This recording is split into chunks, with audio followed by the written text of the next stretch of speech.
At the Crease is back. Pew, pew. The show which takes you behind the scenes of the Toyota Minor League Cricket Championship, presented by Sunoco. As you can tell, I am very excited. This week, we kick things off with a trip to New Zealand. Kinda. We're talking to Katene Clarke, and he is from the SoCal Lashings.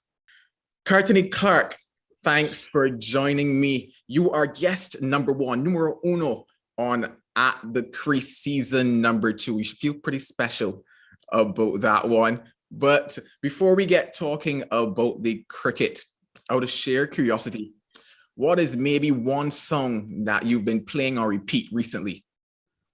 One song.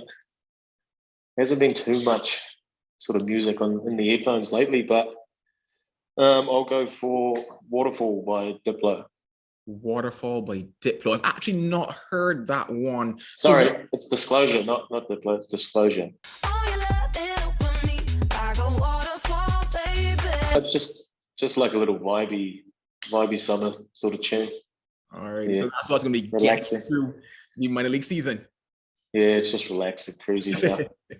So I've been doing a bit of research and I realized that, early in the year, you actually won the final of the Super Smash back in New Zealand. So tell me a bit about what that experience was like and ever to get to minor league. What was that finals experience like for you? Because you 71 off of 34 balls in that final. What was that like for you? No, it was an outstanding sort of evening and campaign for the whole team, and it was good to. We actually lost the one-day final the season before, and it was good to be back in another final and competing in a competition, which was the main goal for any sort of competition.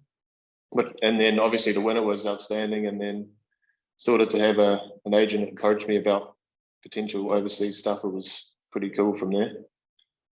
So in a way that kind of helped you be here then? Yeah, sort of got recognised on sort of a T20 level, and yeah, just progressed into this, I guess. No problem. And you kind of carried that form then into what would have been your first minor league match, 99, got run out. yeah, the heat got me. I couldn't bloody turn around quick enough. Did you know that you were on 99? No. You didn't know. So the disappointment hit you when you got back inside? Yeah, a little bit of disappointment, but it was, it's not really the main aim anyway. Doesn't really, we should have won that game really.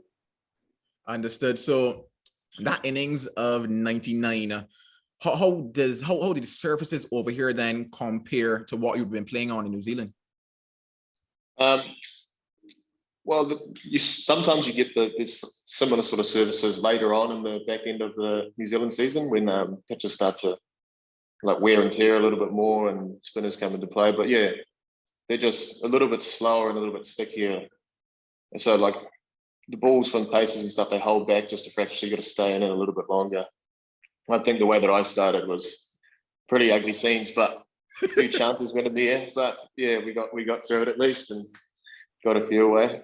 Yeah, I actually went back and looked at a couple of the highlights from that innings. First ball was down the leg side wide. Second ball, you pulled it through mid-wicket. And from there, you never came back in terms of being very attacking. What do you see your role as in T20 cricket? Personally, I think it's just to express myself and just back myself and just take on what I think are good options and sort of put the pressure back on the bowlers and the fielding side. They in turn just make mistakes and I capitalize, sort of thing. And then, is there anyone in international cricket then that you model your batting style off of? No, not. I don't actually watch a hell of a lot of cricket, to be fair. Off the top of my head, probably Brendan McCullum would be the sort of the style of play, would be stroke maker and just attacking, I guess. It's interesting you mentioned that you don't watch that much cricket. So then in your off time then, what do you spend it doing? Because in looking through your social media, I also saw rugby was something that, looked like an interest to you. So what do you find yourself doing in your spare time? I just like getting out, socializing with my mates and I just cruise along and I watch the odd game, but it's not the top of my list. I sort of like socializing and No, trust. having a good time. No, I understand, because even though I work in cricket, I do, I have to turn off the TV, sometimes, and just enjoy whatever else is going on. So an ideal day for you, what would it look like?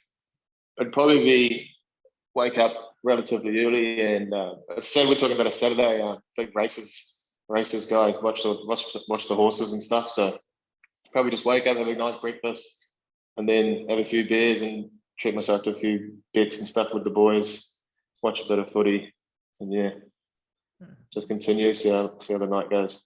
Yeah, not too bad at all. Ever thought about being a jockey? No, no chance. Yeah, weird little humans there. A bit of, challenging there. I think you're a bit too tall for that, probably a bit too big for that as well. Yeah, I like putting my money on them though. All right, so getting back into the minor league, what are some of the goals or objectives that you have for the minor league for yourself this season? Well, I was a little bit disappointed how that I went about the second game, particularly. So I'm thinking maybe actually just try bat as much as possible and really make a big impact on the team and hopefully win a few games for the team.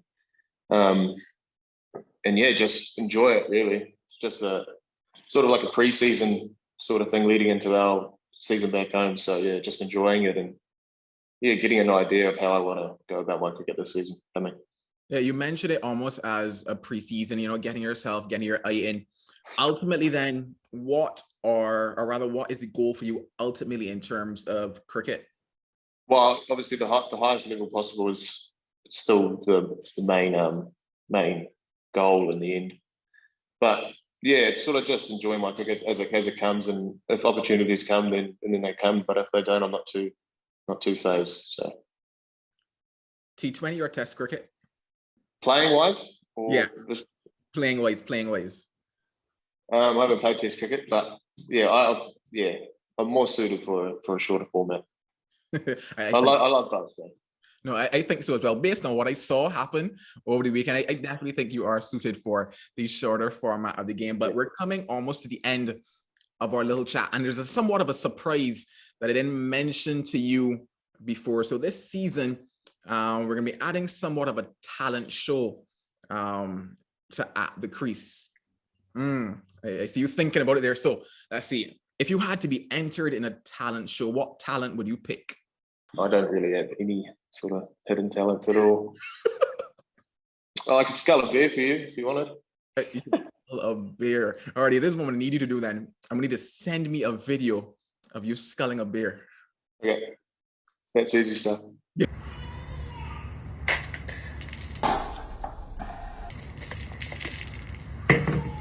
Not the greatest of starts.